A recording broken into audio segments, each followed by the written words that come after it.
Voy a hacer un vídeo para explicar cómo se hace una representación de la representación de una función polinómica desde el principio hasta el final, es decir, todos los pasos que hay que dar.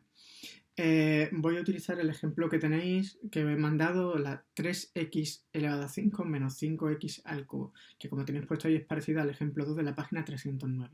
Vamos a ver, cuando yo voy a hacer la representación de una función, yo tengo que estudiar dominio, simetría, puntos de corte, asíntota, monotonía, es decir, crecimiento, decrecimiento y extremos relativos, curvatura, es decir, cóncava, convexa, punto de inflexión. Y luego al final hacer la gráfica utilizando toda la información anterior.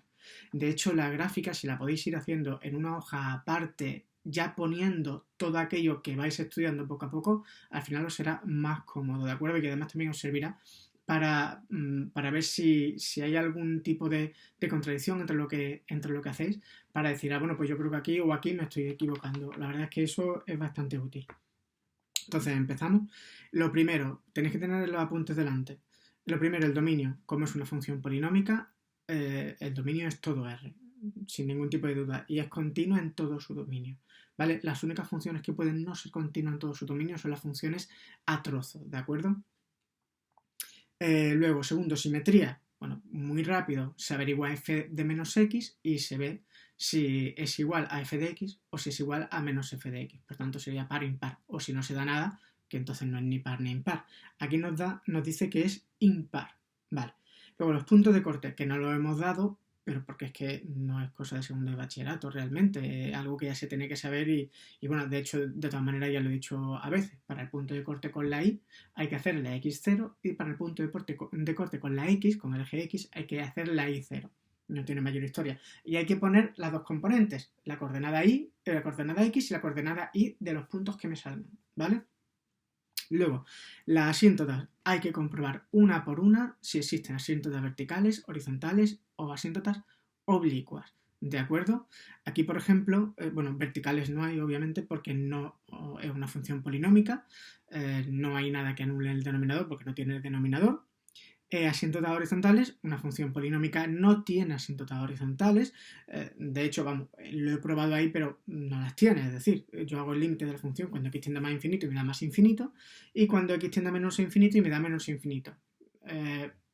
Esos resultados que me indican, no hay asíntota porque no me da un número particular, no me da un número k igual a lo que sea.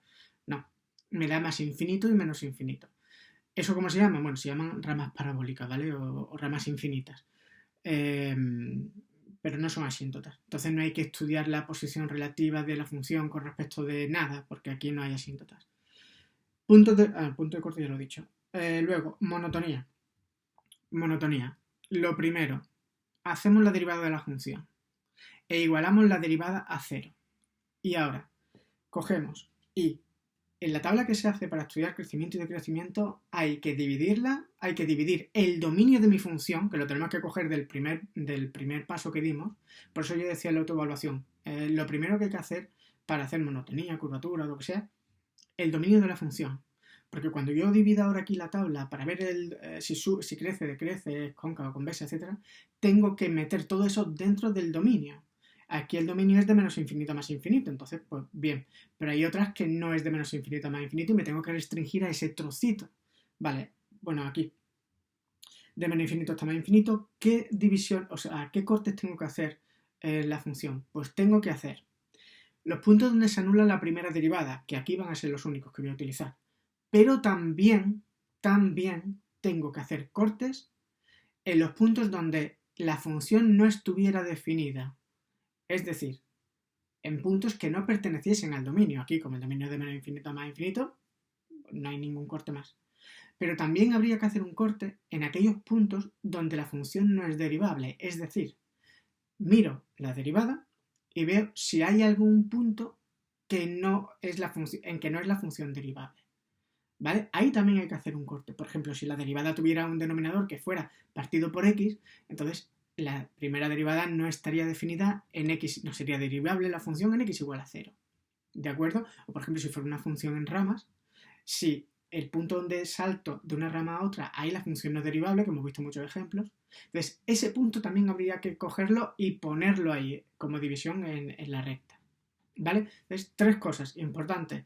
Hay que dividir el dominio de la función, tanto en los puntos donde anulan la primera derivada, como en los puntos donde no hay dominio, y también en los puntos en los que la primera derivada pues no es derivable, o sea, no existe, donde la función no es derivable, perdón, es decir, donde la derivada no existe, ¿vale? Y hay que poner explícitamente dónde crece, dónde decrece, no simplemente el dibujito, no, crece de tal a tal, decrece de tal a tal, y ahora máximo y mínimo relativos, la componente X y la componente Y, ¿vale? Hay que poner las dos. Vale. Luego, la curvatura. Lo primero, cojo y hago la segunda derivada. Igualo la segunda derivada a 0. ¿De acuerdo? Eso me da los posibles puntos de inflexión. Pero igual que en el crecimiento y decrecimiento, aquí el dominio de la función, otra vez el dominio es importante porque me tengo que restringir al dominio de la función, hay que separarlo en donde la función no existe, es decir, donde no hay dominio, donde no está definida la función, quiero decir, donde la segunda derivada se iguala a 0, que en este caso es 0 y el raíz de un medio y el menos raíz de un medio, pero también, en el caso de que fuera así, donde la segunda derivada no está definida, ¿vale? También en tres casos, igual que en la monotonía. Aquí, bueno, realmente solo lo divido en 0, raíz de menos raíz de un medio y raíz de un medio, porque los otros no hay más puntos que tener en cuenta. El dominio es de menos infinito a más infinito, por tanto bien. Y la segunda derivada no hay ningún sitio donde no esté definida. Por tanto, no hay nada más que tener en cuenta. Y se pone donde es convexa y donde es cóncava y donde están los puntos de inflexión, pero bien puestos, es decir, con su X y con su Y, los puntos de inflexión.